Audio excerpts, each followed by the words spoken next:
Assalamualaikum. Number theory edition 6 and 7 का chapter number 4 the theory of conclusion को आज हम स्टार्ट करेंगे। ये चैप्टर नंबर 4 का फर्स्ट लेक्चर है। आज हम जो टॉपिक डिस्कस करेंगे basic property of conclusion. Definition है let n be a fix positive integer. जो हमारे पास n कोई भी वैल्यू है जो n बिलोंग करेगा वो पॉजिटिव इंटीजर में से बिलोंग करेगा। Two integer a and b are said to be conclusion modulo n। हमारे पास दो इंटीजर है a और b, उसको हम लिख सकते हैं मोडलो n के हिसाब से। a is equal to b modulo n, mean के a हमारे पास कोई भी वैल्यू है उसका रिमाइंडर b आएगा। अगर मैं a वैल्यू को n पे डिवाइड करूंगा, जो हमारे पास n है वो कोई भी पॉजिटिव इंटीजर हो सकता है। For n divides the different a minus b, जो n है वो डिवाइड करेगा डिफरेंट a माइनस b को, मीन के वैल्यू में से जो हमारी वैल्यू a है उसमें से हम रिमाइंडर, मीन के हम जो हमारा रिमाइंडर है वो b है, वैल्यू में से अगर मैं रिमाइंडर b माइनस करूंगा जो हमारा जवाब आएगा उसको हमारी जो वैल्यू n है वो डिवाइड करेगी। Provide that a minus b is equal to K n, जो a माइनस b जो वैल्यू आ रही है उसको हम लिख सकते हैं के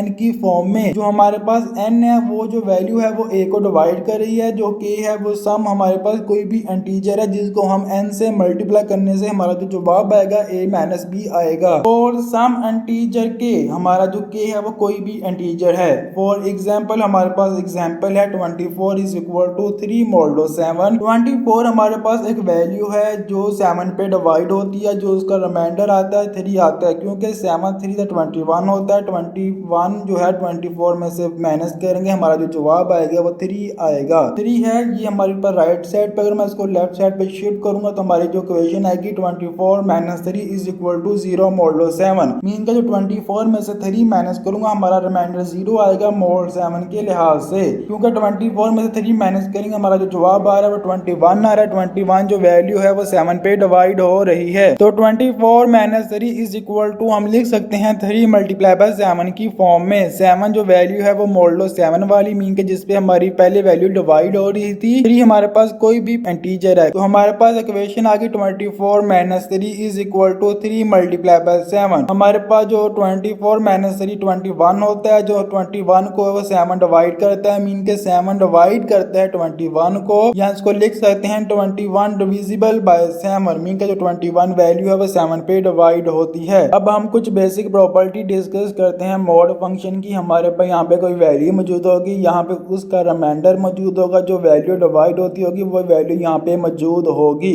अगर हम किसी भी इक्वेशन के अंदर कोई चीज वैल्यू में ऐड करेंगे तो वही मुझे रिमाइंडर में ऐड करना पड़ेगा, इस इक्वेशन में कोई भी फर्क नहीं पड़ेगा। अगर मैं किसी वैल्यू से कोई चीज माइनस करूंगा तो वही मुझे वैल्यू जो है वो रिमाइंडर में से भी माइनस करनी पड़ेगी, इससे भी इक्वेशन में कोई भी फर्क नहीं पड़ेगा। अगर मैंने किसी वैल्यू को मल्टीप्लाई करना है इक्वेशन के अंदर, तो अगर मैं वैल्यू के साथ मल्टीप्लाई करूंगा तो मुझे वही वैल्यू रिमाइंडर के साथ भी मल्टीप्लाई करनी पड़ेगी, इससे भी इक्वेशन में कोई भी फर्क नहीं पड़ेगा। अगर मुझे वैल्यू का स्केल लेना है तो मुझे रिमाइंडर का भी स्केल लेना पड़ेगा, इससे भी इक्वेशन में कोई भी फर्क नहीं पड़ेगा। ये हमारे पास कुछ बेसिक सी प्रॉपर्टी थी मॉड फंक्शन की। अब हम इन तमाम प्रॉपर्टी को अप्लाई करने की कोशिश करते हैं। फॉर एग्जांपल हमारे पास जो 12 वैल्यू है वो डिवाइड होती है 5 पे, जो हमारा रिमाइंडर आता है 2 आता है, तो इसको हम लिख सकते हैं 12 इज इक्वल टू 2 मोडलो 5, मीन के हमारे पास वैल्यू 12 है, जो डिवाइड होने वाली वैल्यू वो 5 है, जो रिमाइंडर आ रहा है वो हमारे पास 2 आ रहा है। अगर मुझे वैल्यू के अंदर कोई चीज ऐड करनी पड़ेगी तो मुझे रिमाइंडर में वही चीज ऐड करनी पड़ेगी। यहाँ पे सेकंड प्रॉपर्टी हम अप्लाई करते हैं, तो add 6 in equation 1 both side. मुझे इस इक्वेशन के अंदर 6 ऐड करना है, तो हमारे पास जो इक्वेशन आएगी 12 plus 6 is equal to 2 plus 6 mod 5। क्योंकि मैंने 6 वैल्यू के अंदर ऐड किया तो मुझे 6 रिमाइंडर के अंदर भी ऐड करना पड़ गया, तो हमारे पास जो इक्वेशन आएगी 18 इज इक्वल टू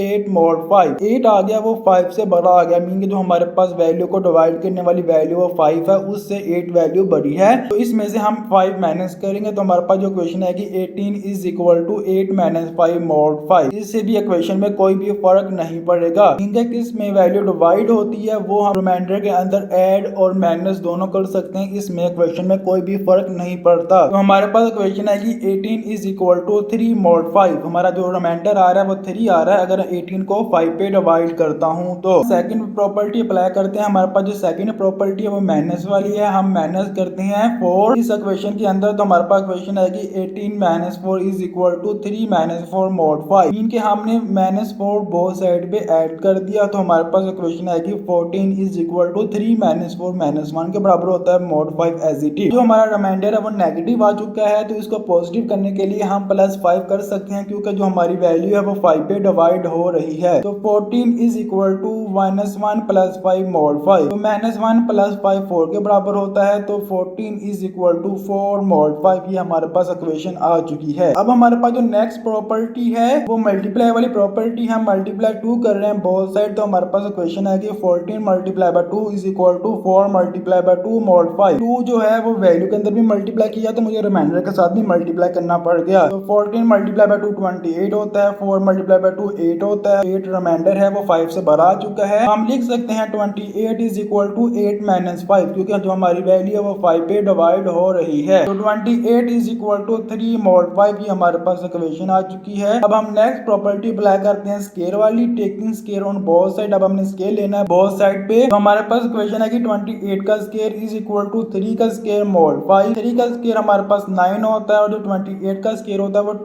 784 होता है mod 5 as it is. Reminder 9 आया वो 5 से बड़ा आ चुका है तो हम लिख सकते हैं 784 is equal to 9 minus 5 mod 5। 9 minus 5 4 होता है तो 784 इज इक्वल टू 4 मॉड 5। ये हमारे पास इक्वेशन आ गई। हमने तमाम प्रॉपर्टी बारी बारी यहाँ से अप्लाई कर ली है। उम्मीद है आपको आज वाला लेक्चर समझ आया होगा। इंशाल्लाह हम नेक्स्ट वीडियो में आपसे मुलाकात होगी। आप हमारा यूट्यूब चैनल सब्सक्राइब कर ले। हम इस यूट्यूब चैनल के ऊपर नंबर 3 डिस्क्रीट मैथ कम्बिनेटोरी जैसे बुक्स के लेक्चर प्रोवाइड करते हैं ताकि हर नई वाली वीडियो आपसे तक पहुंच सके। तो आप हमारा यूट्यूब चैनल लाजमी सब्सक्राइब कर लें।